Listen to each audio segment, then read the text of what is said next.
All right, you are getting ready to start working on your final research paper. Your fact sheet will come in super handy as you do this. For your fact sheet, you did not have to have 10 resources, but you do for your research paper. So you will be adding more information to your research paper. Remember that this research paper should be for an audience of other educators and related professionals. So this is going to be a professional paper. You will not use any personal pronouns in this paper. It is a research paper, so everything you state should be backed up with research evidence. It is not your personal opinion. It is not what you think. You will be locating professional articles, texts from previous or current courses, professional organizations, white papers, professional websites, court cases, Department of Education documents and websites. These are the sources that you should be using. You may use, obviously, the same information from your fact sheet, but you will be adding additional things to it. You're going to make sure that you cite your sources. As you write, you are putting your internal citations in while you are writing. This is not something you go back and do later because you won't remember where you got your information from. Remember that I don't want a whole bunch of quotes. Sometimes it's necessary to add a quote from a professional, specifically if it's data. But your majority of your research should be information that you have synthesized and paraphrased and put into your own words, but should be cited because it is not your original thought. All right? So as you write, you're incorporating those facts and data you gather in your research with your own ideas and thoughts as you are synthesizing. That's your analysis of the information. Okay? This is a minimum of 4 pages, no more than 6 pages without the reference page, which is required.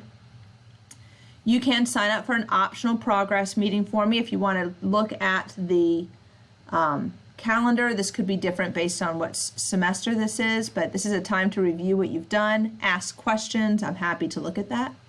What I'm looking for when I look at your research paper is that you have an introduction and a brief statement of your issue. Your thesis statement should be there, and you need to bold your thesis statement so that I know that you know what you are writing about.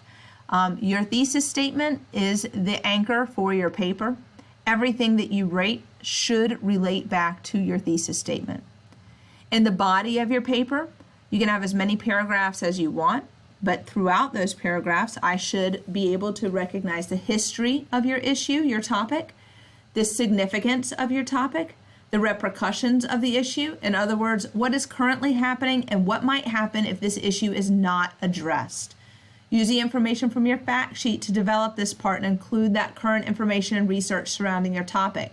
This is an excellent place for data.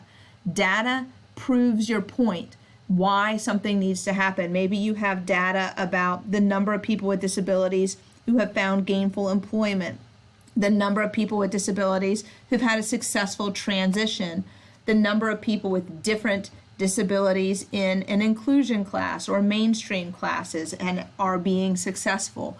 Whatever this data is, this is a good place for it. You need to have a section for your potential future solution. So what is the plan for improvement? What needs to be done to bring this issue to the forefront to make a difference? So I need to see specifically what you think should be done. Clearly stated support for your plan, including specific examples, citations of law and empirical research. Remember, you're not giving your opinion, so you're basing all of this on research. Why will your plan work? What support currently exists that will make it happen? What research shows that you are headed in the right direction? Make sure that you include a reference page, and everything should be an APA writing style. We did an APA assignment at the beginning of the semester, going back and looking at that, the links that are attached to that. Using the ECU writing library is a great place. You can take your paper there. They will help you edit it. There's also a wealth of information on APA writing style, internal citations, and resources available there. I broke your paper down for you so that it would not be so overwhelming. You will have 1 week work week on your research paper. That varies based on the semester, but you'll see these checkpoints listed here for you or I have you writing your introduction on one day, talking about the history on one day, significance and repercussions on one day, solutions, conclusion, edit, and submit. Editing is extremely important. You need to have this looking very good. You are submitting this to TaskStream, and it will become part of your Disability Minors portfolio. It's worth up to 60 points. This is your final for this class, and here is how that is broken down if you want to look at the rubric. And you will use this paper to help you with that video that is due prior to the paper. If you have any questions, please feel free to email and reach out. I'm happy to help with this, and I look forward to seeing what you come up with.